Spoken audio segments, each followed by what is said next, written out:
Good morning. In today's top story, growing concerns over the Prime Minister's response, or lack thereof, to a national court ruling involving serious allegations of bribery against a senior cabinet minister have reignited national debate on leadership, the rule of law, and the state of anti-corruption enforcement in Papua New Guinea. This comes after a national court judgment found that bribery was, in fact, committed by the Minister for Mining during the 2022 national elections. Despite the gravity of the court's findings, Prime Minister James Marape is reported to have brushed aside the ruling, stating that his minister was not a party to the court proceedings and characterizing the judgment as mere commentary. But critics and legal experts argue otherwise. We must not just write and speak about rule of law, we must live it, practice it, and instill its values in every aspect of our nation's governance. Those were the Prime Minister's words during a law and justice sector meeting just weeks ago. Yet, the unfolding events have cast doubt on the consistency between those words and his actions, or inactions, on corruption matters within his cabinet. According to the National Court judgment, the Minister for Mining, whose name we will omit given the public interest, met 3 individuals at the Hilton Hotel in Port Moresby on July 8, 2023. A few days later, on July 11, the 3 were reportedly taken to the Holiday Inn, where they were each given 20,000 kina in cash and a new mobile phone. They were also promised Toyota Land Cruisers in exchange for their political support. The court found the witnesses to be credible and their testimonies consistent, corroborated under cross-examination. This wasn't the only instance.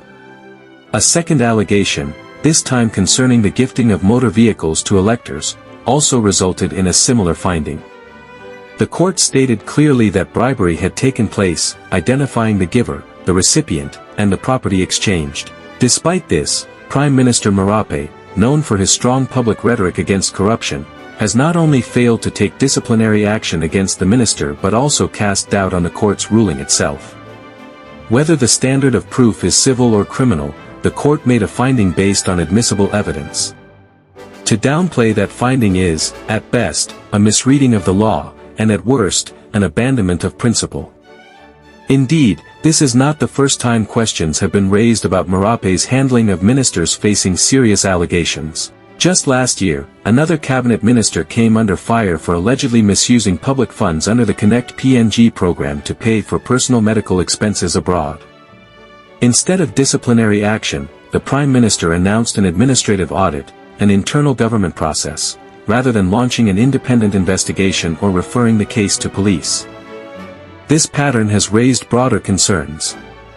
Civil society groups and anti-corruption bodies have expressed frustration over what they see as impunity at the highest levels of government.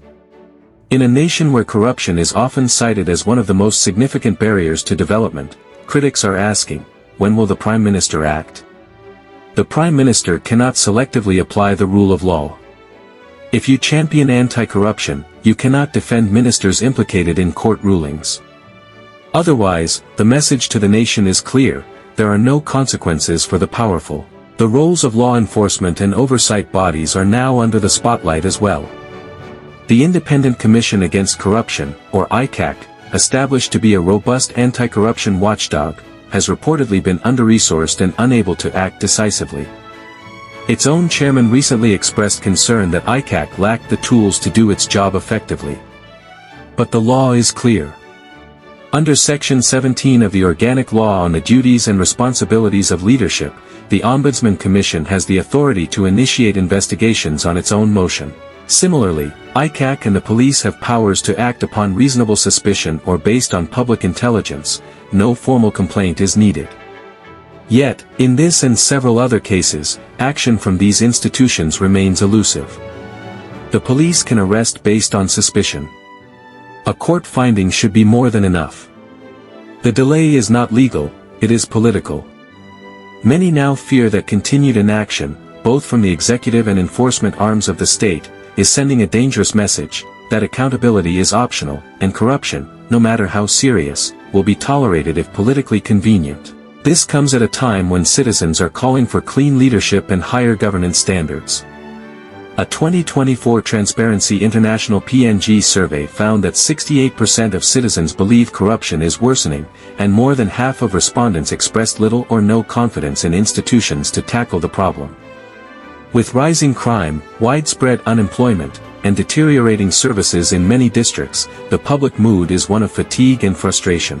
And with the Prime Minister's response, or silence, on this matter, many wonder whether his leadership remains aligned with the public's desire for justice and integrity. Tonight, the question remains, what is the true value of the rule of law if its principles are selectively applied? A national court has spoken. The evidence has been tested. The public is watching.